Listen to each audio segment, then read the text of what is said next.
Welcome to individual study. आज है 15 जून। हम देखेंगे इससे संबंधित सभी महत्वपूर्ण करेंट अफेयर को। साथ ही कल था यहाँ पे छुट्टी, यानी कि 14 जून को रविवार था, तो हम कल के प्रश्नों को भी देखेंगे। प्रश्नों को स्टार्ट करने से पहले काफ़ी कल का दिन निराशा रहा। जैसा कि आपको पता होगा कि एक जाने माने अभिनेता सुशांत सिंह राजपूत ने कल आत्महत्या कर ली, वो भी फांसी लगाकर। काफ़ी दुखद बात थी। ये खुद कहा जाता है कि काफ़ी पॉजिटिव थे। हालांकि इनके बारे में कहा जाता है कि अभी इनका डिप्रेशन का इलाज चल रहा था, लेकिन फिर भी इनके जितने भी फैमिली है उनका कहना है कि ऐसी कुछ बात नहीं है। काफ़ी विकट परिस्थितियों में भी ये खुश रहते थे। इनका बैकग्राउंड भी आप जाकर देखें तो इन्होंने AI ट्रिपल यानी कि बीटेक कर चुके थे। वो भी जब इनका रैंक आया था तो अंडर 10 में यानी कि 7वें रैंक पे आया था, तो पढ़ने में भी काफ़ी अव्वल थे।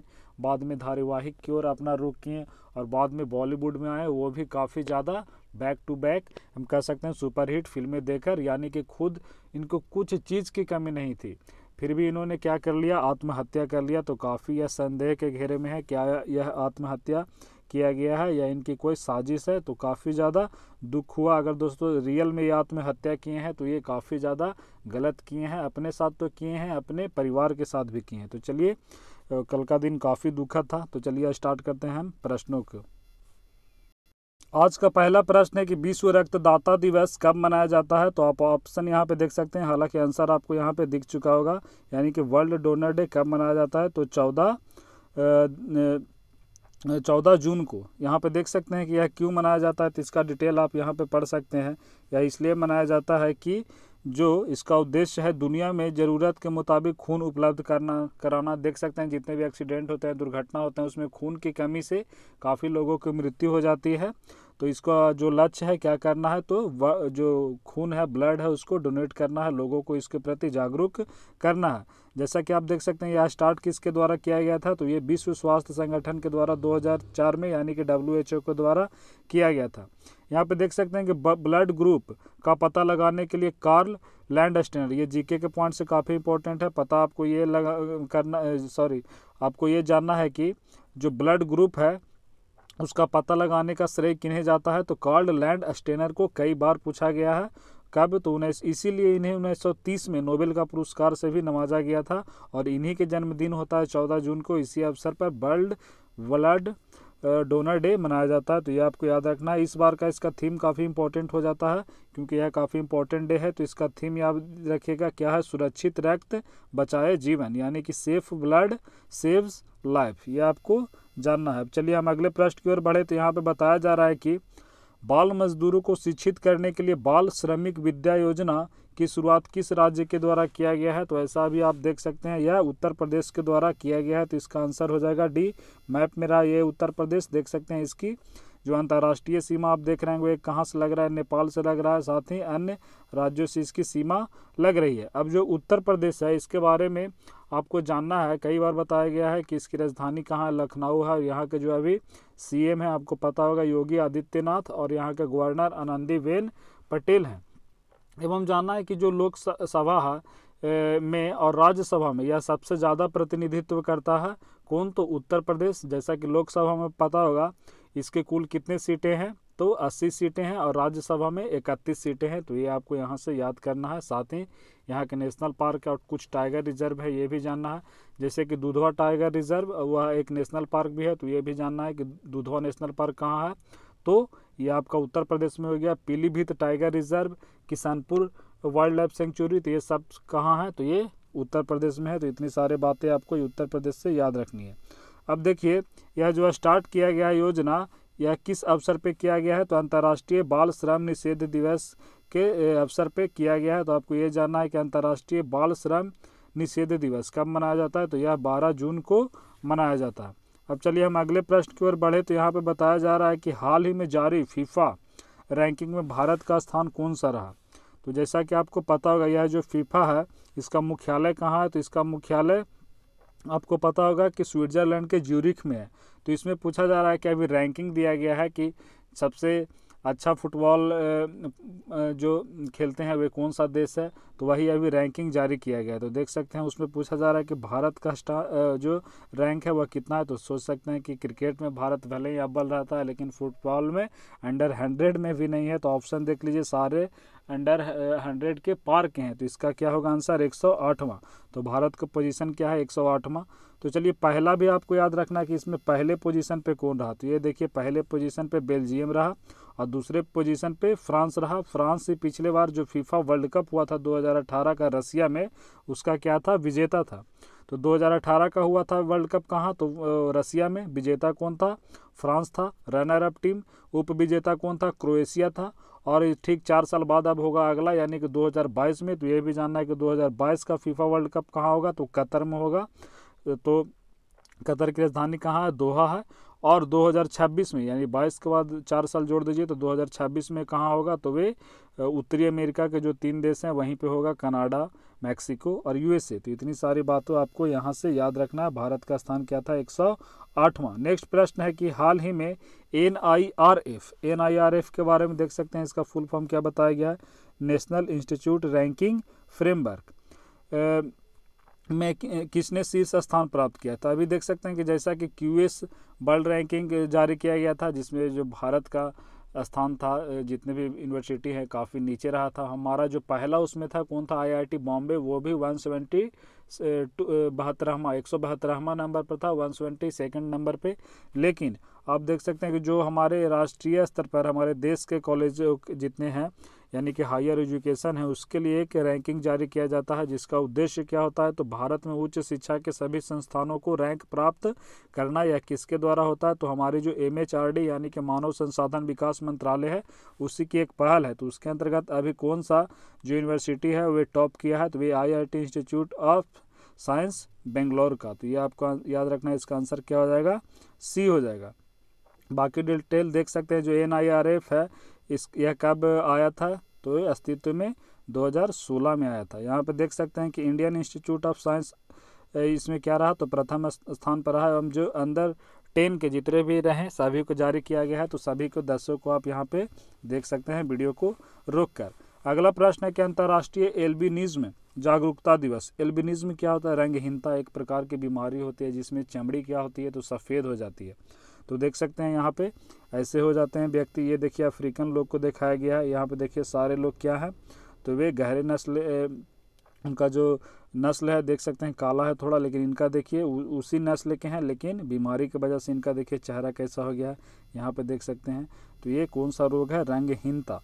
तो यह कब मनाया गया, इंटरनेशनल एल्बिनिज्म अवेयरनेस डे 13 जून को। तो यह क्यों मनाया जाता है, तो देख सकते हैं यह दिवस रंगहीनता के शिकार लोगों को विश्व में होने वाले भेदभाव, इन लोगों से काफ़ी ज़्यादा भेदभाव ना हो, इसीलिए मनाया जाता है कि लोग इनको ज़्यादा इग्नोर करके ना चले, इनके साथ जो प्यार भरा बर्ताव होता है वही बरतें, इनको एक बीमारी के तौर पे, बीमार के तौर पे ना देखें, इसीलिए मनाया जाता है। इस रोग में क्या होता है, तो देख सकते हैं कि रंगहीनता एक जन्मजात बीमारी है जो त्वचा, बाल और आँखों में मेलेनिन की कमी से। तो ये भी आपको याद रखना है कि जो रंगहीनता है यानी कि एल्बिनिज्म है वह किसकी कमी से होता है, तो ये साइंस का क्वेश्चन है। तो ये मेलेनिन की कमी से होता है, तो ये आपको जानना है। यहाँ पे देख सकते हैं इसका इस वर्ष का थीम क्या है, तो मेड टू साइन। क्या है इसका थीम, मेड टू साइन। तो ये इसका आंसर हो जाएगा। अगला प्रश्न देख सकते हैं कि कौन सा राज्य जनजातीय छात्रों के छात्रावासों के ISO प्रमाण पत्र प्राप्त करने वाला पहला राज्य बन गया है, तो ऐसा अभी कौन बना है, उड़ीसा बना है। तो इसका आंसर B हो जाएगा। मैप में रहा ये उड़ीसा, आप यहाँ पे देख सकते हैं। उड़ीसा के बारे में जैसा कि आपको पता होगा कि यह अस्तित्व में कब आया था, तो 1 अप्रैल 1936 को यह अस्तित्व में आया था। इसीलिए 1 अप्रैल को क्या मनाया जाता है, तो उत्कल दिवस। बिहार से अलग हुआ था, तो ये भी आपको जानना है। ये रहा उड़ीसा, देख सकते हैं इधर बंगाल की खाड़ी से इसकी भी सीमा लग रही है। उड़ीसा के गवर्नर कौन है, तो गणेशी लाल। यहाँ के CM नवीन पटनायक, जो कौन सी दल से हैं, तो BJD इस पार्टी से हैं। यहाँ के कुछ मंदिर हैं वो भी आपको जानना है, जैसे लिंगराज टेम्पल भुवनेश्वर में है, यही है। नेशनल पार्क के बारे में और भी मंदिर है यहाँ, जैसे कोणार्क मंदिर है, जगन्नाथ मंदिर पुरी में है, जगन्नाथ मंदिर में जो भगवान के बारे में बताया गया था, 3 भगवान को आप देखते होंगे, तो उनमें कौन कौन रहते हैं? जगन्नाथ हो गए खुद, एक भगवान विष्णु जी, बलभद्र हो गए, और एक देवी को होती है, वे कौन होते हैं? सुभद्रा। तो ये तीनों का। साथ ही यहाँ से जानना है कि इसका एक बंदरगाह जो काफ़ी इंपॉर्टेंट है, वह है पारादीप बंदरगाह। तो वो कहाँ? उड़ीसा में है। और चिल्का झील कहाँ है? जो सबसे खारे पानी की झील है भारत की, तो वो भी कहाँ है? तो वे उड़ीसा में ही है। साथ ही आपको यहाँ से याद रखना है उड़ीसा से कि यहाँ के जो नेशनल पार्क हैं, भितरकनिका सेंचुरी हो गया नेशनल पार्क में, आप याद रख सकते हैं गहीरमठ, सारे सेंचुरी हैं, और सतकोसिया टाइगर रिजर्व। तो ये आपको तीनों याद रखना है, भितरकनिका, गहीरमठ और सतकोसिया टाइगर रिजर्व। अब चलिए हम यहाँ पे अगले प्रश्न की ओर बढ़ते हैं। तो अगला प्रश्न में देखिए बताया जा रहा है कि हाल ही में आनंद मोहन जुत्सी अर्थात गुलजार देहलवी उर्फ क्या? गुलजार देहलवी का भी निधन हो गया। यही थे गुलजार देहलवी। तो यह किस क्षेत्र से जुड़े थे? तो यह एक उर्दू कवि थे। तो इसका आंसर क्या हो जाएगा? बी, यानी कि कवि। इनके बारे में थोड़ा जानिए इनका, क्योंकि काफ़ी महत्वपूर्ण हो जाता है। यह स्वतंत्रता आंदोलन में भी भाग ले चुके हैं। यहाँ पे देख सकते हैं कि वह सरकार द्वारा उर्दू में प्रकाशित की जाने वाली एकमात्र विज्ञान पत्रिका।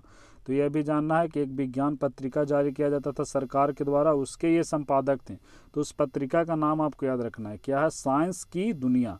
यह जो पत्रिका है किनके द्वारा, इसके जो संपादक थे कौन थे? तो यहाँ पे देख सकते हैं यही इनका नाम अभी बताया गया, क्या? तो गुलजार देहलवी साइंस की दुनिया के संपादक थे। बाकी डिटेल आप यहाँ पे पढ़ सकते हैं। अगला प्रश्न है कि पूरी तरह से डिजिटल होने वाला कौन सा पहला निर्माण क्षेत्र संगठन बना है? तो ये देख सकते हैं अभी पूरी तरह यह NHAI यानी कि national highway authority of India बना है। इसके बारे में आप जानते होंगे कि जो NHAI है यह अस्तित्व में कब आया था? तो यह 1995 में यह अस्तित्व में आया था। NHAI इसका कार्य क्या है? तो इसका जो कार्य है यह एक नोडल एजेंसी है। किसका? तो ministry of road transport and highway. इसका जो कार्य है राष्ट्रीय राजमार्ग, जितने भी हमारे नेशनल हाईवे हैं उसका विकास करना, साथ ही उसका प्रबंधन करना, रख रखाव भी करना किसके जिम्मे आता है? तो वे NHAI के। अगर आप नेशनल हाईवे से ट्रैवल करते होंगे कार से, तो देखते हैं कि वहाँ पे जो टोल टैक्स करता है, तो कई जगह वहाँ पे NHAI के द्वारा ही वह टैक्स लिया जाता है। बदले में फिर उसका क्या? तो प्रबंधन का कार्य भी, सड़कों को टूट फूट को मैनेजमेंट का कार्य भी ये करती है। तो ये भी आपको जानना है। NHAI अस्तित्व में कब आया? तो 1995 में। अब देखिए यहाँ पे ऐसा क्यों किया गया, अभी किसके द्वारा बताया गया था कि जो पूरी तरह से डिजिटल हो गया है NHAI। तो इसके तरह जितने भी सारे जो फाइल होते हैं हाथ से हाथ ट्रांसफ़र किए जाते हैं, उससे बचा जाएगा, डिजिटली सारा होगा, जिससे कोविड-19 के खतरों को कम किया जा सकता है। अगला प्रश्न है कि इनमें से किसने महिलाओं के लिए स्त्री कार्यक्रम की शुरुआत किया है? तो अभी महिलाओं के लिए स्त्री कार्यक्रम का शुरुआत हैदराबाद पुलिस ने किया है। यह क्यों है? तो जितने भी अभी देख सकते हैं लोग लॉकडाउन में घर में हैं, तो महिलाओं के प्रति घरेलू हिंसा ना हो, दुर्व्यवहार के शिकार महिलाओं की सहायता के लिए ऐसा किया गया है। तो स्त्री का आपको फुल फॉर्म याद रखना है। S stands for see trims through respect, equality and empowerment. तो ये इसका आंसर, इसका फुल फॉर्म हो गया। नेक्स्ट प्रश्न है कि किस राज्य ने दिव्यांग आंगनवाड़ी कार्यकर्ताओं को कोरोना योद्धा का दर्जा दिया है? तो अभी ऐसा किसके द्वारा दिया गया है? तो यह आपका मध्य प्रदेश के द्वारा दिया गया है। तो इसका आंसर क्या हो जाएगा? डी। इन दिव्यांग आंगनवाड़ी कार्यकर्ताओं को यह दर्जा दिया गया है जो कोरोना संकट के दौरान महत्वपूर्ण भूमिका निभाने के लिए यह दर्जा दिया गया। मध्य प्रदेश के लोकेशन कई बार दिखाया गया, भारत का हृदय यानी कि भारत के बीचों बीच में स्थित है। यहाँ के कुछ जो मंदिरें हैं वो भी याद रखना, जैसे खजुराहो टेम्पल कई बार पूछा गया है कहाँ है? मध्य प्रदेश में। सांची का स्तूप जो बौद्ध धर्म से रिलेटेड है, स्तूपा ऑफ सांची, तो ये भी जानना है, मध्य प्रदेश में है। भीमबेटका की गुफाएं मध्य प्रदेश। यहाँ का एक हिल भी है, वो भी आपको याद रखना है कि वो पंचवटी। तो पंचवटी काफ़ी महत्वपूर्ण हो जाता है। तो ये भी आपको याद रखना है कि जो पंचवटी है कहाँ है? तो मध्य प्रदेश में है। और साथ ही क्या? तो उज्जैन टेम्पल भी आपको पता होगा कहाँ है? तो मध्य प्रदेश में है। यहाँ के गवर्नर कौन है? तो लालजी टंडन। और यहाँ कि अन्य बातों की अभी आपको याद रखना, जितना भी नेशनल पार्क है, जैसा कि पहला बांधवगढ़, सबसे ज़्यादा बाघ यहाँ पाया जाता है, नाम से ही समझ सकते हैं। बांधवगढ़ इसका अगर आप तोड़ के इसकी व्याख्या करें तो बाघों का गढ़, तो इससे ही समझ सकते हैं बांधवगढ़ अर्थात बाघों का गढ़, वहाँ पे काफ़ी ज़्यादा बाघ है। और मध्य प्रदेश भारत में सबसे ज़्यादा बाघ वाला क्या है तो राज्य है। और अभी हाल ही में सबसे ज़्यादा बाघों की मृत्यु भी कहाँ हुई है तो मध्य प्रदेश में हुई है। एक आंकड़ा आया था, उसी के अनुसार यहाँ के और नेशनल पार्क के बारे में जानिए तो कौन कौन सा है। Kanha national park, Kuno national park, Madhav national park, Panna national park, Pench national park, Pench जो है मध्य प्रदेश और महाराष्ट्र की सीमा पे है। संजय नेशनल पार्क, अगर संजय गांधी नेशनल पार्क की बात करेंगे तो वो महाराष्ट्र में हो जाएगा, लेकिन सिर्फ संजय नेशनल पार्क तो वे आपका मध्य प्रदेश में। सतपुड़ा टाइगर रिजर्व, वन विहार नेशनल पार्क, तो ये सारे कहाँ की है मध्य प्रदेश की है। काफ़ी सारे फैक्ट हो गया मध्य प्रदेश से, पेन से उसे लिख कर याद करिए, नहीं तो डेली आप सुनिए जो भी मेरे द्वारा बोला जाता है। सुनना भी एक काफ़ी बड़ा विकल्प होता है, इससे काफ़ी आपको याद हो सकता है। अगला देख सकते हैं, याद करने के काफ़ी ट्रिक हैं। एक लिख कर, दूसरा खुद से पढ़कर और तीसरा सुनकर। तो आप सुनकर भी काफ़ी याद कर सकते हैं अगर ध्यान से सुने, एकांत में वीडियो को देखकर, भीड़ भाड़ वाले माहौल में नहीं। नेक्स्ट है कि हाल ही में गार्गो इंटरनेशनल ने अपना नया ब्रांड एम्बेसडर किसे बनाया है तो देख सकते हैं यहाँ पे अभी मानुषी छिल्लर को किसने बनाया था तो भारत में एडिडास ने बनाया था अपना क्या तो ब्रांड एम्बेसडर। तो अभी सोनू सूद को बनाया गया, तो सोनू सूद अभी काफ़ी ही ज़्यादा आपने देख सकते हैं मानव के उद्देश्य से, मानव जीवन के लाभ हेतु तो काफ़ी सारे कार्य कर रहे हैं, काफ़ी ज़्यादा कार्य कर रहे हैं। तो सोनू सूद के बारे में जानना है। यह जो कंपनी है किसकी कंपनी, तो एक लुब्रिकेंट की कंपनी है जो कार हो गया इसके क्या करती है तो जितने भी इसके इंजन है उसके ऑयल को बनाती है। तो ये आपको जानना है किन्हें चुना गया तो सोनू सूद को। आज थोड़ा रिवीजन को स्टार्ट करेंगे, कल से रिवीजन को डेली कर दिया जाएगा। आज थोड़ा वीडियो लंबा हो गया इसी कारण। तो चलिए वीडियो को यहीं पे समाप्त करते हैं।